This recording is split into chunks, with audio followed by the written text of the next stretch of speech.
What up? Yeah, it happens. It happens all the time. We here at the Innovators Den at the Bitcoin Center. Everybody at the Bitcoin Center, we live. And we have a special guest today from Honduras. And we got Marco. Marco's a special guest because I met him. And as soon as he told me his story or what he was doing, he inspired me. And he ignited something in me that I'm never gonna forget. So I wanted to tell his story, and I wanted to bring him on so we could tell his message on his own. And I'm gonna let the floor on him. So we got Danny. And formerly known as hashtag, follow us at the Innovators Den. Subscribe, like, and do all that other stuff. Right, and we got Marco. Marco, what's up? What's up, man? What's going on? It's Yeah, good to tell us a be here little with bit you guys. about your story, where you from, what you've been It's doing. inspiring story. I could tell you that much, but I'm gonna let him say it. Thank you so much, man. It's such a pleasure to be here with you, gentlemen. I mean, number Likewise. one, I want to straight up and acknowledge you for what you're doing, for your leadership in the community, and that's what it's all about. You know what I mean? So, yeah, music has been my thing, man. I'm a immigrant. I'm from Honduras. Shout out to all the people in Honduras. You know what I'm saying? Shout out to all my people in Honduras, in America, and everywhere in the world. You know what I'm Yeah, saying? shout So out to everybody in one Honduras. big community. Thank you so much. A toda mi gente catracha. You know what I'm saying? What's up? So yeah, man, I came to America. I was 9 years old. Left because of the same thing. Poverty and everything that's been going on in our countries down there. It's like, trying to get a better life. Came with a, single mom. And I didn't speak the language. I got into the language 6 months later. You couldn't shut me up. I'm like, hearing sounds. I'm like, wait a minute, Yeah. like, all this stuff. And then, before I began to speak, I was one of these kids. I remember I would just go up to somebody and be like, speaking like gibberish. You know what I'm saying? And in my mind, I was speaking English. But then later on, when I discovered music, man, it was like, yo, they said, wait a minute, come over here. And then, they started doing these tests on me and stuff with music and, improvisation. And when I discovered what it was, jazz, Wow. jazz music, improvising, scatting, they said I was one of very small percentage of kids that, could be in that realm as far as understanding and flowing in music. And it was jazz. I got into that. I grew up without a father here in America, so I found these two guys. I had two gay fathers. All right, these guys, they were, man. It changed my life, bro. It changed my life. We're at the Bitcoin Center right here on 83rd Street. 10 blocks down on 73rd Street is this beautiful building called the Ansonia Hotel. And I basically grew up in that building, with these two guys, John Mace and Richard Dorr. These two dudes, they discovered people like Marilyn Monroe. They taught people like, Morgan Freeman, Christopher Walken, lots of actors and stuff. So, I you actually know, heard a story about Morgan Freeman and how he got his voice. mm, He went like to like a coach, like a voice coach, and that's how he was able to like Project. build that voice Right. that he has. Like it's so captivating that like whenever we hear it, we're like, wow, you yeah, know? yeah, and something they taught him. You know what I'm saying, Mr. Freeman? They taught him, and yeah, you're absolutely right. It's not only singers. They taught lots of actors. They taught politicians. Bill Clinton, when he was running for office, he kept losing his voice. So he would be coming to the studio. Another woman who was an actress, one of my favorites, and I used to like bump into her just in the hallway, just to talk to her, just to hear her speak, man. Whenever Wow. she spoke, it was like music. Her name is Vanessa Redgrave, and she's, what I mean, one of the best dope artists, and she comes from a family of artists. Her daughter, her grandkids, they're all her father. It's a whole lineage of like, I guess you could say English royalty, and it comes to acting. You know what I mean? So Wow. it's pretty cool, man. So you got a chance to do that, and I grew up, was introduced to the arts, theater, music, and then got met a guy named Shep Coleman, and Shep, he was dope as you, man. He was the first desk cellist for Bernstein at the New York Philharmonic, a little further down here from where we are. Um, but he then became a conductor for Frank Sinatra and those guys, and he became my first mentor. I was like 16. Wow. Yet that on viejito, he was like 70 something, and he was my best friend. You know what I'm saying? Like he was so cool that he taught me a lot of life lessons, a lot of things. And it's like it's a difference between when you work with people and, like, let's say you hire them for them to teach you, whereas opposed to like when somebody says, hey, they want to take an invested interest in teaching and grooming you. You know what I'm saying? and Right. and I took that as a blessing, man. Because you guys, everybody knows how it is. Right. And it's like, when somebody gave me that, it's like it was for me to be focused, and for me Yeah. to focus and work 10 times as hard as everybody else, only because I got a scholarship and they gave me, they made certain things available. That only amped me. That only got me to really, get into it and hit the languages, hit the, the different, the technique, the vocal technique, and then all that stuff. But you know something, man, working hard on this thing. I was 16, 16 and a half, 17, 17 and a half. My teachers come to me and they say, hey, il che va piano va sano e va lontano. In Italian, that means go slowly, go sanely, and for a long way.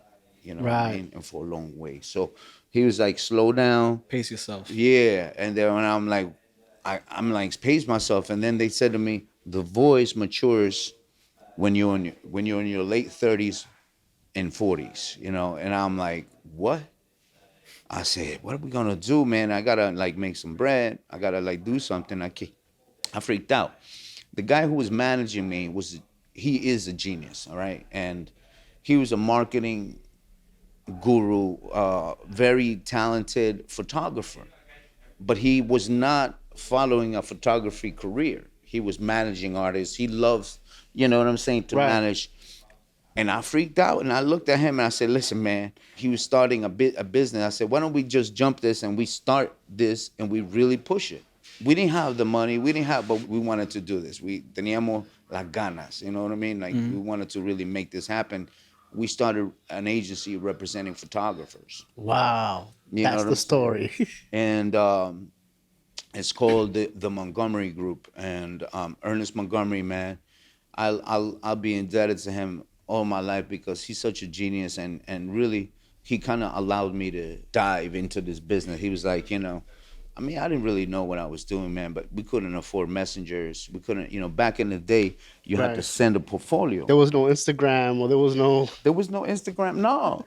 And there's no, like, people had websites maybe, but it wasn't being used like that, the way it is now. I'll email you a port, you know what I mean? Like, Your boom, PDF, right? yeah, PDF, something like, back in the day, no, you had to like mail cards, comp cards, you had to go in. And I would have to go in with like 5 portfolios on each arm and carrying two. I was the messenger, you know what I mean? But I always was found a way to sneak in to the offices. You know what I'm saying? So it's like your messenger, you go into the messenger room and you go in, you drop it off. And, I would be coming in with my Mew Mew and my Burberry and my, you know what I mean? And I'm like 19 years old at this time.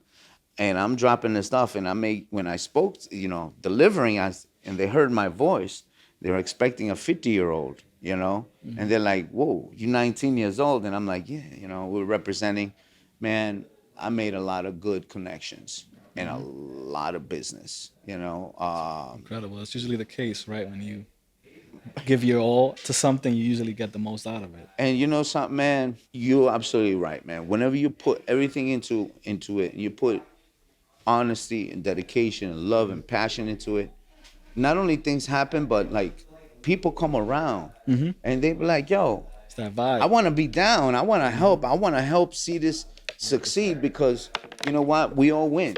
You know what I'm saying? My win is their win. Is all these people wins. Is my community's win. Is my people's win. Whenever I'm around and I go to these events or I go to these, these things and I'm around all these privileged situations, we know that there's also a lot of people don't have that. You know what I'm saying? So I stand up for all the people that don't have it, that we can, make the world a little bit better and share, some of this possibilities, So it's been a wonderful experience, man.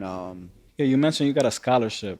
Was it like a Juilliard scholarship? Was it a college scholarship? Like, can we? John Mace and Richard Dorr, they came from the Juilliard School, but they opened up something special. It's called the Vocal Arts Foundation of New York. And the Vocal Arts Foundation actually started on 106 and Riverside. They had a mansion, a whole building there. And when I met them, they moved it to the Ansonia Hotel, and they purchased beautiful place over there. But they produce so many artists, so many vocalists. Voice is their main thing. They're the type of artists and musicians that they could do anything in the world that they wanted to. But they decided that they were going to teach voice. Got it. There aren't too many voice teachers that really teach voice. There are people that sing and they're like, okay, I want to be a voice teacher and stuff like that. And it's just like, yeah, you need the technique, but you also need to kind of know the human anatomy. You have to know the psychology. You have to know all these things come into play because it's all part of making a singer. It's not just the technique. It's the thought process. It's the understanding of the language. Then it's the grammar. You know what I'm saying? Every language is different. I used to hear my voice teachers yell at the television because you have people on TV that don't know how to speak. They don't know how to pronounce the words, and we talk in English. Whereas, like, I have a really thick accent, and you really can't hear it right now because I worked on it.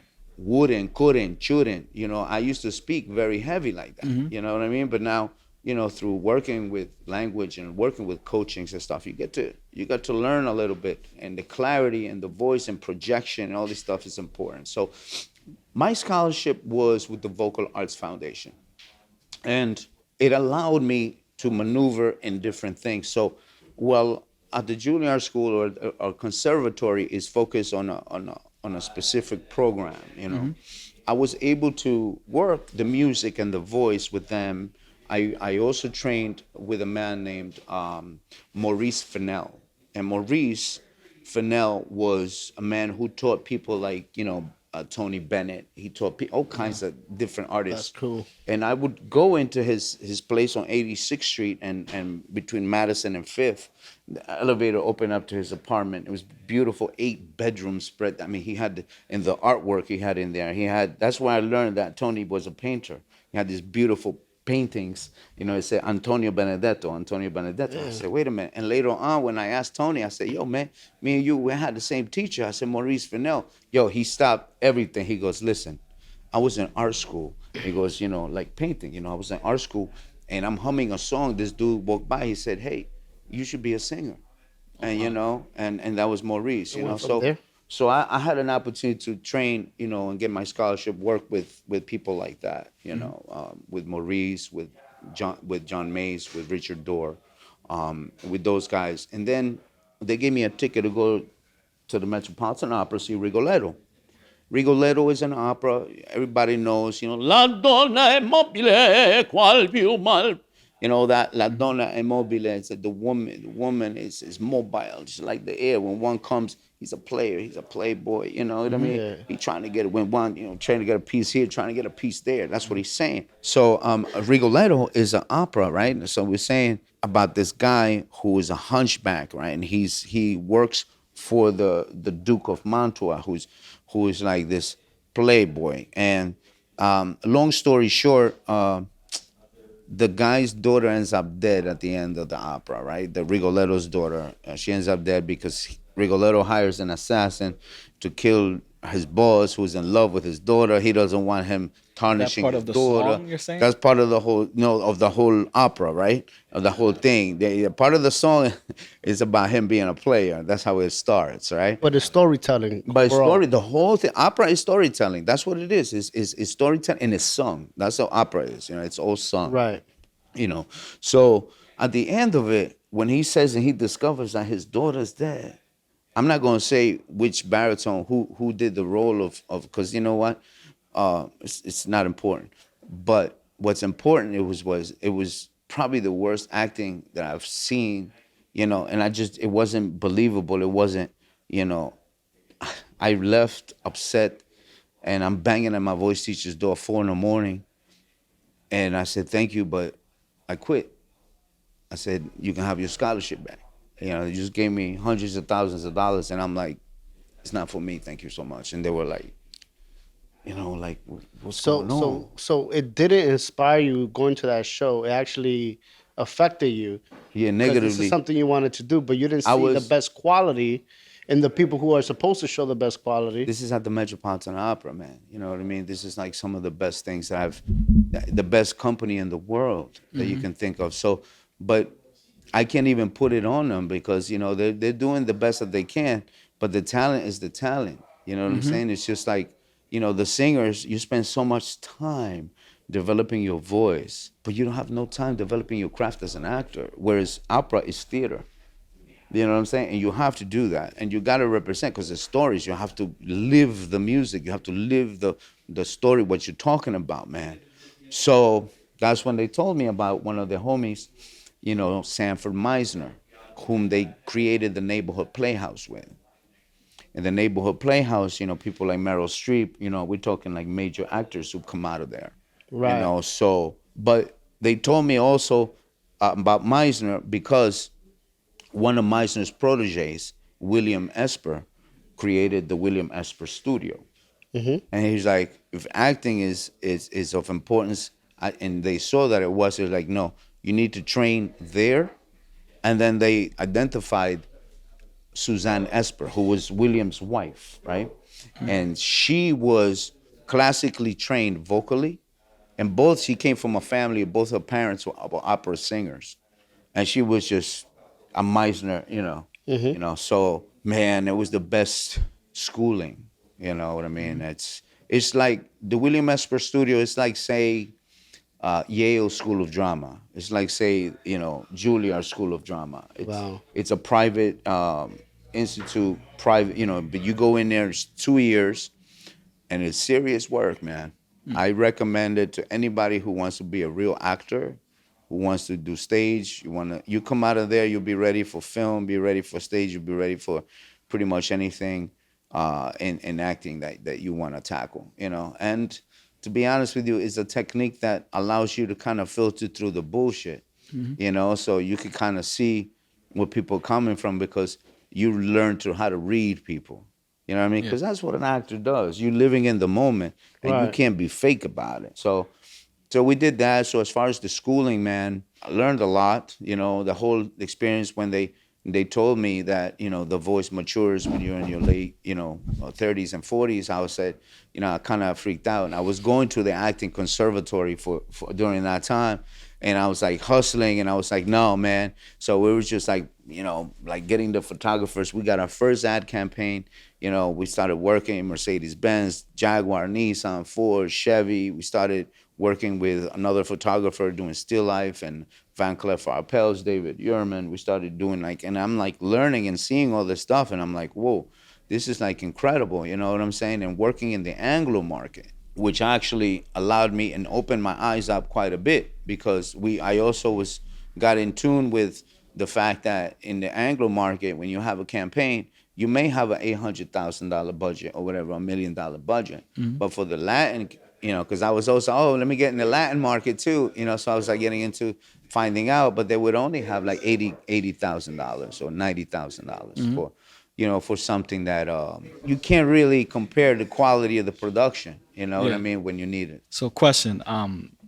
You mentioned that you were in a Hispanic. What was that? Can you go back to that? I kind of missed it. Yeah, no. In the Hispanic market, right? Market. In advertising. Got it. In Okay. advertising. When you're dealing with a campaign for the Anglo market, let's say Pepsi, right? You may have a deal where you're dealing with a budget that is $1 million budget, but when you're dealing with a campaign for the Latino community, they will cut it down to like 70,000 or 50,000. You know what I Yeah. mean? So then, but they expect these Same quality artists of work as to, well. and Sure. then they're like, oh, they're not that good. You know what I'm saying? Then they're like, oh, we can't really hire Latin people because they're not that good. But it's not that you're giving It's them not that. less of a No, budget. listen, with that budget, somebody who's not good could be good. Yeah. It's a whole different spectrum. You know what I mean? Right. So it's things that we look and we recognize, and it's particularly, listen, I've been singing for congressmen and senators and people, in office since I was 16, 17 years old. You know what I mean? So my eyes are able to see different things. How have you been able to navigate being a Hispanic American? In those Like rooms. navigate it. in that in those rooms where you don't see many Hispanics in? The one thing that's allowed me to kind of stand out has been the music. You know what I'm saying? Because I've gone in there and I don't see anybody who looks like me like that. You know, but see, music for me was an escape from all the problems. You know what I'm saying? Like all the pain and suffering, leaving my whole family, leaving, my father, leaving my grandparents, like, coming here and not being, having to work at 16 years old, washing dishes at a restaurant. All these things are kind of like, when I was in the room, it was just like time for me to shine, man. You know what I'm saying? It was just I forgot my problems because the songs and the music or the stage or the roles or whatever it is, like that was like my medicine. So I just lived and I got lost in the music. So when things happened, and they were like, "Oh, this is it's time for to sing or time to perform." People liked it because they saw that I was genuine to it. You know what I mean? Did you ever feel like stage fright, so to speak, because you're performing in front of so Right, many people and important people important too, people at not just that? anybody. I Yeah, think that's exactly. important to know that stage fright is part of life, and that happens to all of us. Yeah. It's not just singers. It's not just it's that happens to people like I if think you want. I'm just getting comfortable with the cameras being. Yeah, Yeah, we're not used to you it, know what but I'm saying. we're doing This it has been a now. Yeah, process. for sure, for sure. It's like it's definitely something that we can definitely talk about because you know what, it's important for people to know that all it is energy, and we need to be able to own that energy. You know what I mean, and be able to use it to propel us forward. To give us that strength and that power for us to be able to meet that fear, because fear is an emotion just like anything else. It's like sex or happiness or whatever. It's there 1 second, it's gone the next. You know what I'm saying? So And I it's also like feel like at least for me, I have a lot of like public speaking events here and there, and I get nervous, but I have to always try to focus on that. No one's really focused on my nervousness. They're focused on what I'm about to say. Right. Right. So it doesn't matter how nervous I am. They don't even realize that I'm nervous sometimes. But I'm Right. super nervous. So, it's really just focusing on the goal rather than what is everyone thinking. Sometimes you're almost like speeding yourself up 10 times over in your head because you want to finish quickly rather than slow yourself down. yeah, I mean, the stories you create and we believe them. You know what I'm saying? Oh, this, that. I mean, like, no, it's really what it's about is about, like your message, right? Whatever you want to deliver to the people and stuff. But you're right, because it's being in front of other humans that automatically, no It matter triggers you. whether you're doing a speech or you're speaking at a family gathering or Or behind anywhere, the cameras, or you're in right? front of the cameras, man, it's Sometimes you always get there. nervous, It's always there. But you know what? Sometimes, man, when I'm in there about to sing and I'm like, oh man, sometimes you just gotta either push me in there, you got it in there. But once you're in there, Yeah, it flows. it It flows. You know flows. what I Yeah, mean? it Because comes it kind out. of takes over. Who was the one that like made you the most nervous? Like you're like, this is the show that I really have to like bring my A game in. Wow, man. I mean, to be honest with you, all of them, man, all of them, because the way I look at it is like it doesn't matter who's there. The fact that there's one person there, like you sharing your life with. You know what I mean? You're sharing your Your art. gift, your Yeah. art. Right. So you have to do it. I mean, if you have 1,000 people, if you have, 20,000 people, I mean, it's all about sharing that, and it's a different game, because if you're dealing with a small audience, and the room might be different, the acoustics, the way that it's performed, if you're dealing with a band or with an orchestra, all these things come into play, but the only thing that matters is just you being honest to the craft. You know Right. what I'm saying? Whatever it is that you're doing, whether if you acting, act, man. You know what I'm saying? I'm also an actor. I'm with SAG. I've had the chance to work with different people.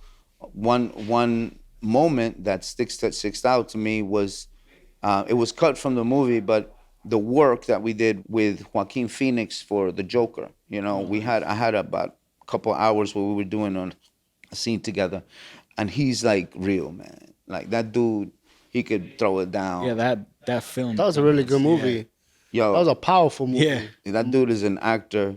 Yeah, You you know can what I see that mean? he really like He's had an to. actor. He's an He actor. got in the role. Yeah. Yeah, he lived the moment. You know what I mean? So I was feeling that, and the director, everybody, kind of, I got a chance to work. And when you get to chance to work with people, certain level, you really kind of appreciate because you grow, and Hmm. with every second that you're working, you know what I mean? You're Yeah. growing, you're developing. So, yeah, all of that comes into play, man. It's amazing. So just to backtrack, you come from Honduras at a young age. You, You come to a home where these people are professionals and very skilled at what they do, and now you get trained by the best, and then they send you off to get taught by the best of the best. Mentors are hard to come by. We look to our parents to be our mentor, but Hmm. sometimes when we want to train for something that our family's not trained from, we need mentors and we need those people to like guide us to those Hmm. right directions. And then after that, you couldn't get into the orchestra stuff yet, so you ended up started hustling and then working with photography and then doing advertising and working with all these brands. yeah. So what led you to then you went back, you got uninspired for when you went to the show at the Met, Mm. and then you got re-inspired because you saw the talent that you had and then went to train for acting, and then from there you went back. So how you worked your way into like the UN, Oh man, the UN.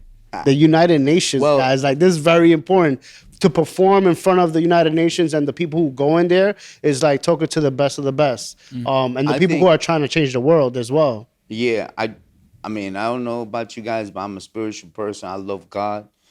And if it wasn't for God, bro, I wouldn't be able to do nothing, bro. You know what I'm Hmm. saying? Let me tell you what happened. Started 20 years ago, right? Because I was doing the photography and all that. Then I opened up, with the agency, we opened up a beauty division, hair, makeup. We put Alicia Keys, Britney Spears. And then we were working with all the major record companies, all the other, putting out, 98 Degrees, record covers, music videos, all that stuff. So it's like, yeah, I got to do something. I got to do something with this stuff, man. And so then I opened up a production company for music. M27. M27. I needed a name, right? And I'm on the corner of 49th and Broadway. And at the time, the M27 bus was going from, it went from Port Authority to the United Nations, Ah. right? Wow. And I was like, okay, we're moving culture to the world. You know what I'm saying? I'm like, okay. But that was 20 years ago. So what I did was I started producing the Tito Puente Orchestra. See, with Tito Puente, who is like, it's like saying Frank Sinatra. It's Yeah. like He's a saying, he's a he's a salsa legend. legend. Yeah, he's a legend. Definitely One a of salsa legend. Yeah. incredible. Do you know like he served in 9 battles in World War II. Wow, I didn't know I that. He did not went know to that. Juilliard School, graduated from Yeah, Juilliard I School, did hear that. and he That was was a Wow. great pianist yeah. and played the xylophone and all that stuff. And people know the Hmm. percussionist, but he was incredible. Look, Tito led and he created so many amazing moments in musical history. He passed away, and unfortunately, he was the glue. A lot of the guys didn't have the support. We had Jazz at Lincoln Center for all our African American, brothers and sisters in music, Hmm. but there was nobody here. We had our only one record company that held the Latin people together, Ralph Mercado, RMM. He shut down. Mr. Mercado, passed away. We lost with him. We lost a lot of business, for our Latin people. Maybe that glue that kept everyone together. So I had a little bit of, access to some money and some things. So I put it together and we went to the studio and all the main guys, Yomotoro, Dave Valentin, Hilton Ruiz, Jembo Cornel, all these guys who played with Tito Puente, who played with all these masters. Hmm. So we put it back together. We did an album. We dedicated it to Tito and it went number one in Latin jazz. And then from Amazing. there, we just started going to Puerto Rico. We started going to San Francisco, a bunch of stuff in Miami, all over New York, different clubs. And we're really jumping on making the music. All Hmm. right. Wow. And it was hot, man. But then Katrina happened. Wow, that was a big hit It for was a all of big us. hit. We were like getting calls. All of our brothers in New Orleans lost everything. And I'm like, we got to do something. So then we put together, in New Orleans, they got red beans and rice. And we got rice and beans. So we did red beans and rice and beans together with the Mississippi blues, the Delta, all of that, you know what I mean? The blues with Latin rhythms. You know what I mean? So we created an album. Then we go to New Orleans, and then we had this beautiful day of shooting, and horseback and all this stuff, carriages and filming with Hilton. It was beautiful. And we wrap up. Hilton's like, I'm gonna stay, 3 blocks from the hotel. I'm gonna stay. This is my night. I'll see you in the morning. I bet. I go order some food. Bro. The next morning, he's not there. And Hilton's always on point. He's always on time. He's not there. And then an hour goes by. I'm like now banging on his door, and he's not answering. So I get security. They open it up, and he's nowhere there.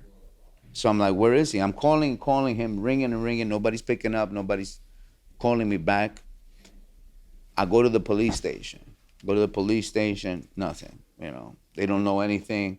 I go to what they call like all the hospitals in the area. Nothing. Right. I go to like central booking in case maybe he got drunk or something, or nobody has a name. Nobody knows nothing.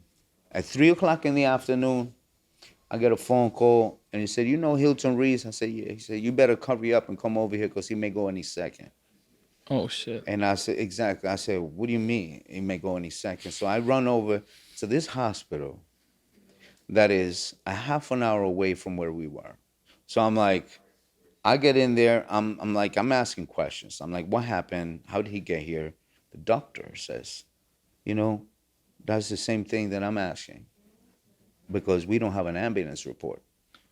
Shit. The second he told me that shit, I knew that there was something afoul. So I hired a private investigator and all that stuff. Everything that pointed out that Hilton, my dear friend who I saw was laid down on a bed, connected to all these machines, and his body was flipping like a fish out of water. You know what I'm saying? Like going out of control. And that's what I walk into. And they said to me, they don't know, and they don't know anything. And everything, and they pointed out that he was beat up by some crooked police in New Orleans. And remember, during that time, I remember we went there in 2000, a few months after Katrina, and there was so much racism against Latin people because it was the Latinos who were the only ones who were cleaning the garbage and cleaning the dirt. It was the immigrants from Mexico and the other, you know what I mean? Now, we weren't Mexican, and we weren't at that, being there to do that type of work. Well, As a you matter of might have fact, we been didn't need any profiled. money. We Yeah. didn't need no money at all. We were fine, trust me. But yeah, we were profiled. So it was a social profile. It was definitely, and it was terrible, man. And I've never felt so bad because I went to the police and I was trying to get help, and I was like, they were like, yeah, whatever. Nobody It wasn't felt- until after they found out who Hilton was, that Hilton, was a genius pianist who played Carnegie Hall when he was 8. Wow. Wow. That he did the music for the Bill Cosby Show. Wow. Tons of films with Woody Allen. An Academy nominated film called American Beauty. You guys probably Yeah. recall. Yeah. Yeah. I know that You movie. you saw that. You heard his music is in there. He's written. This man is like worthy of putting on a pedestal, and that's what I was doing with making sure that he was taken care of with his music. Right. As an executive, making sure that he was right. And when that whole situation went, man, I left. He ended up dying, and it messed me up, man. Like, Yeah. I couldn't even Especially touch in the way that it happened. the Like, way that it happened, and I couldn't, like I couldn't mess that up. Like, I couldn't mess the music up, and I knew that if I was gonna touch the music, I wasn't in a position to work on it. So we were in New Orleans, man. And I'm going back and forth visiting the police station. Nobody's giving us any help. So now finally it got all over the news. Oh, Hilton Ruiz, he's in a coma. He's in this. And then all of a sudden, that's when the brass, like somebody called me. We were in the hotel, and the mayor at that time was a man named Mayor Nagin. And he walked by, and he just got reelected. And I remember he was there with a group of people, so happy. And I said to him, congratulations. But I need to let you know that I'm very disappointed with your police department. And this is in front of people and cameras and the whole thing. And I was there talking to a lawyer who was trying to help the family, Hilton's family. and everybody was just like mouth dropped because they were like, they didn't expect, but I have to speak from my heart. And the mayor's there. I'm gonna tell him. I said, look, man, we need your help, bro. Yeah. Like my friend is in the hospital in a coma, and the police, nobody's helping us. And then all of a sudden, it got real serious, and Wow. we had the Latin caucus. Everybody was trying to help out, trying to really get to the bottom of what happened. And a week later, the police come up and they say, hey, well, we found a video. All right, we found a video. And listen, I went through all the streets and I combed, and there was no videos around. But all of a sudden, miraculously, a video showed up of a man that fell. And they said, oh, he cracked his head. And he opened and he fell. And I said, they had two videos and two angles. And I said, pause it. And I paused it when the person's knee hit the ground.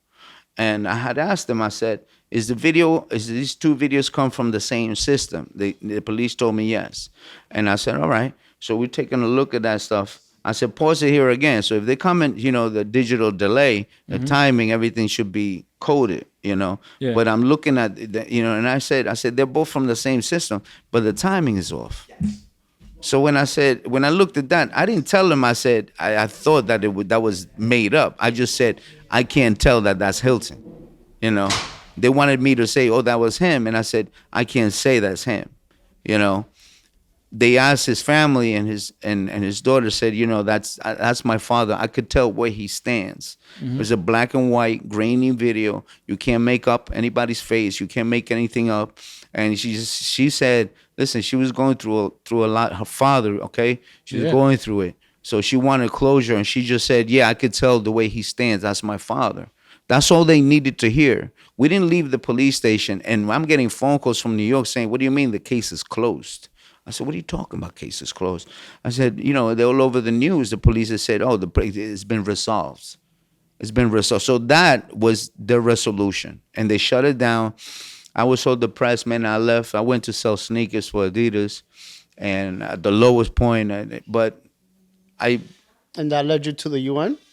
that led me to a lot because the UN with Adidas, got into the retail side of things and learned a lot of like big business. Opened up about 45 stores with different teams here in New York, and we learned. I mean, it was just learning, and we're selling like everything. You come into a store, I make you think that you were, a triathlete and ready to take over the world. You know what I'm saying?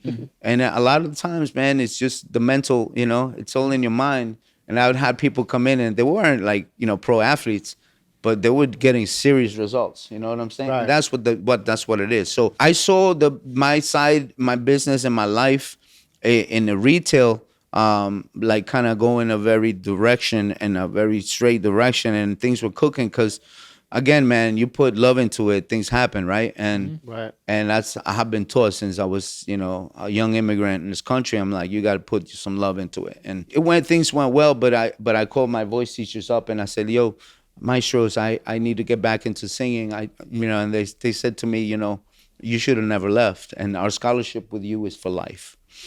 Wow. When they told me that, yeah, I said, man, I'll be there tomorrow morning.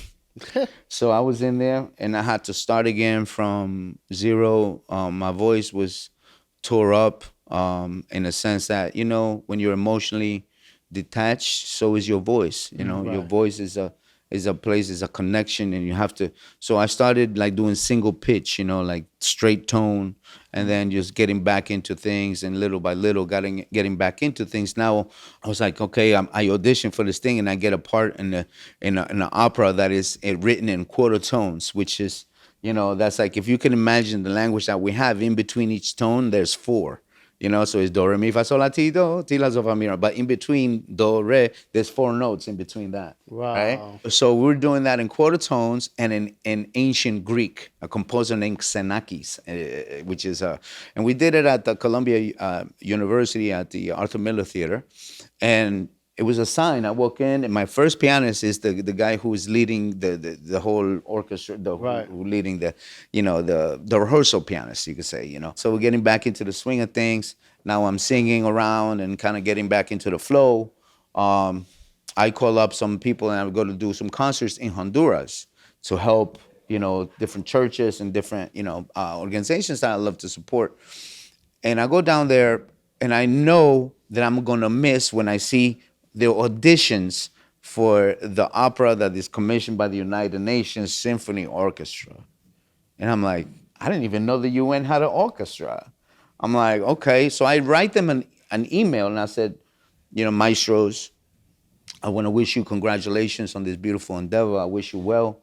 Unfortunately, I'm not going to be able to make your auditions because I'm going to be away. And I'll be away for a few weeks the whole time. So I come back. When I come back to an email on the day that I told them I was coming back, I come back to an email, and they said, Mr. Matute, thank you for writing to us, and want to let you know that we saw a video of you online, and you singing, and the director, the composer. So they basically, they wanted me to be the tenor for that role, to premiere that role in that opera. And man, that was Wow. God, bro. You know what I'm Yeah. saying? I was like, yo, I didn't have to audition. Hmm. So when I heard that, man, I said, damn, I gotta hurry up. I better get. So they sent me like some music up, in advance. And I looked at that, man. I just started going into town. So when the rehearsal came out, I was ready. And then the second rehearsal, the director comes. He goes, hey, I want to thank you for coming. I said, I'm getting paid for this, right? He goes, nah, man, no. It's just whenever you come, everybody steps up. And I'll say, well, it's my job, Hmm. So I felt, very humbled by that, recognition. But, it's just keeping it focused, man, And we did that recording we did that performance. It was a live performance at NYU Skirball. About two sold out performances in 2019.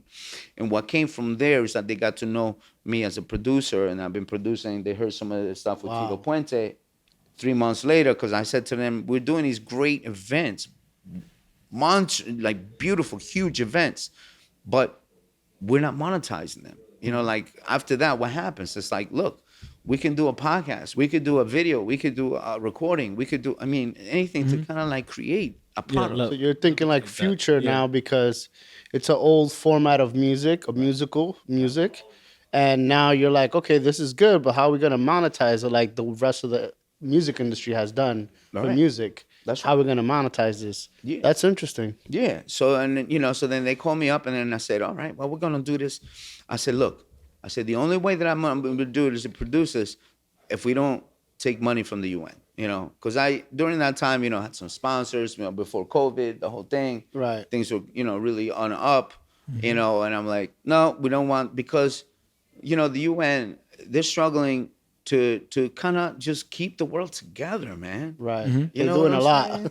Yeah, like, I don't want to take, money to go make music. You Yeah. know what I'm saying? Whereas like UNICEF needs more money to help all these children, in Syria, all these children all over Africa, all over the world, in these places where we really need it. So I was Hmm. like, nah, man. It's like, no, we're gonna do it, but I'm gonna bring the sponsors. And then we all know what happened with COVID.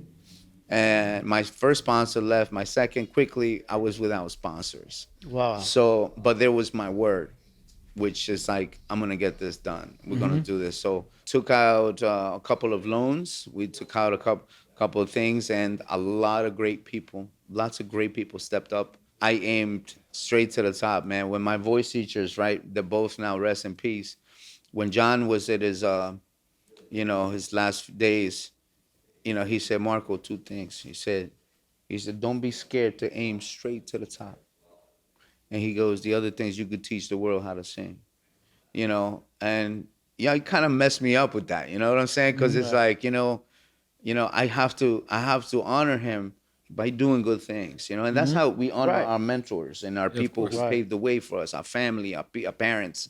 It's like by us doing good work, and like So Hmm. really, aiming. So like I get that from you taking advantage of your mentors and your guides, you learn how to maximize relationships, and that's why you're here today.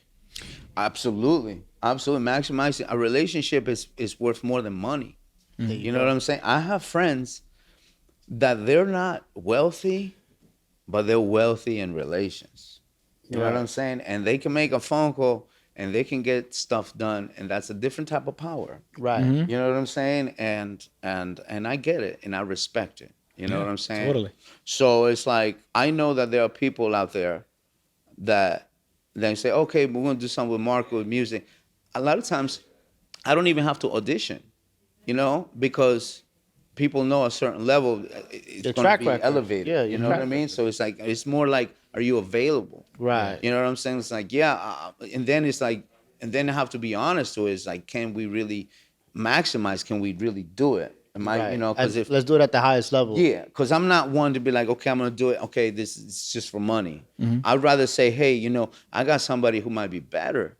Mm-hmm. And a lot of times people are like, and if you're honest about it, they really appreciate that.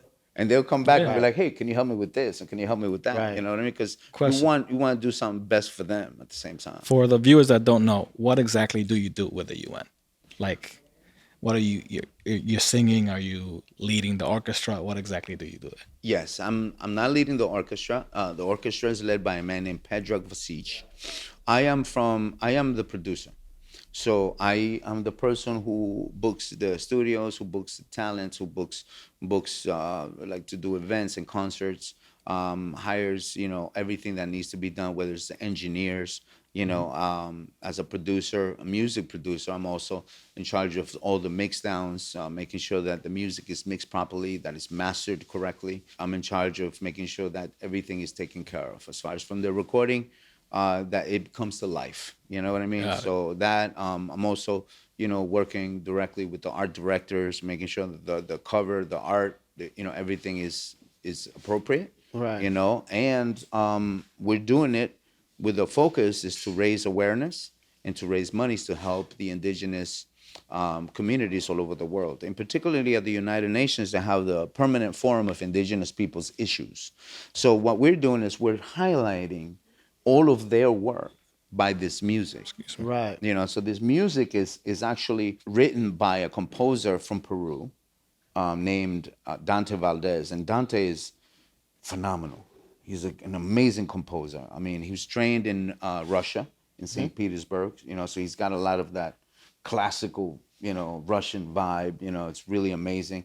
But he incorporates all these great instruments. The Andean, flutes, the zampoñas, the pena, Right.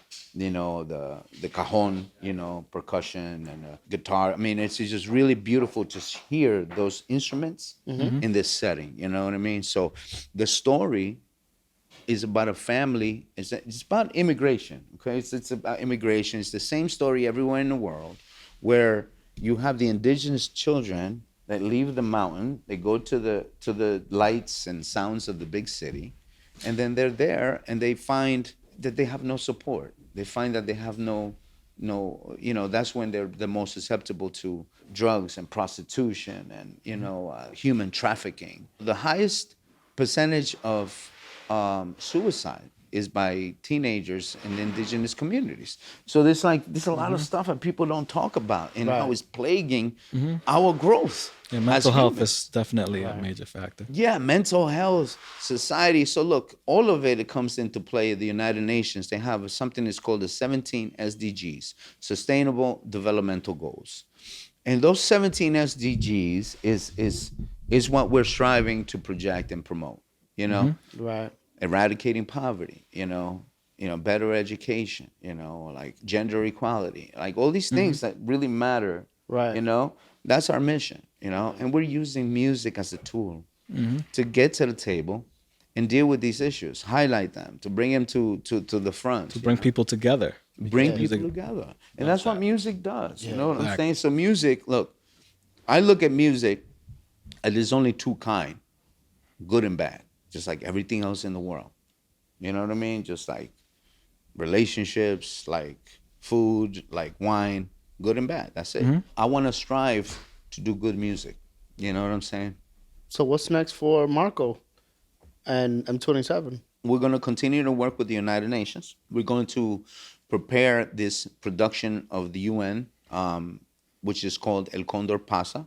We're finalizing that. We're looking to release that in September for the world. And we're looking to do tours. We're also looking to do a rock opera and put together a super band. And I can't talk too much about that, but it's going to be some you're definitely gonna know who the musicians are. Awesome. Amazing. A hint is these people they played on records like Michael Jackson's Thriller, and like big Wow. hits like that. So we're gonna Nice. be in good company. So So we now, do. like the UN, or I would say the orchestra or the team, they're adjusting to new types of music to tell the message. Correct? I think these So are they're not these are just so these are set on yeah. one type of music, which as far as classical music, they're also expanding now to relate to other people Yeah, who it's like the other UN. The music. genres. It's the UN. It's everybody in the world, That's So, beautiful. and they're really open to getting into that. So pretty soon we're gonna be doing some bachata up in there. You know what I'm saying? You never Why know. not? With the Yeah, whole orchestra, why not? Take yeah. it. We'll do something really nice. We'll be doing mix it up a little bit. We'll do That's some hip hop awesome. That's with a the orchestra. that's the UN of evolving right now. That's the UN is all encompassing. You know what I mean? And these are look. The one thing that I will have to say about this orchestra, all right, is special. I've had the great opportunity to work with different people like who've been in orchestras like the Philharmonic Orchestra of New York, of Honduras, different places all over the world. But the way these people play, man, the sentiment, the feeling Hmm. They express right, is something. You know what I mean? These are men and women that work at the United Nations. Here in the UN, they have over 4,000 people that work at the headquarters. and they're Oh, musicians as well. they grew up as children playing music. But they So have a wait a minute. job. Wait a minute. There's a lawyer. She writes nuclear disarmament treaties, right? But she grew up playing the violin. You know what I'm saying? So when there's events, she plays. Yeah. Wow, that's And she's awesome. during the day, she's That's doing incredible. real stuff. The guy who writes the speeches for the Secretary General plays the flute like a bird from Cairo. You know what I Right. mean? Amazing. He's from Egypt, this guy. So all of these, there's 90 people of the 4,000 that work there that play instruments. 15 years ago, they created the orchestra. Wow. So they've been around creating. So there's a whole story concerts. there. Yeah, Yeah. it's a story about sustainability, about creating the world and bringing it with peace and harmony through music. Through music. Through music. So what we're doing that is we're taking that they've been doing for 15 years and we're going to monetize that in every way that we can. You know what I mean? To create that. We're right over here at the Bitcoin Center.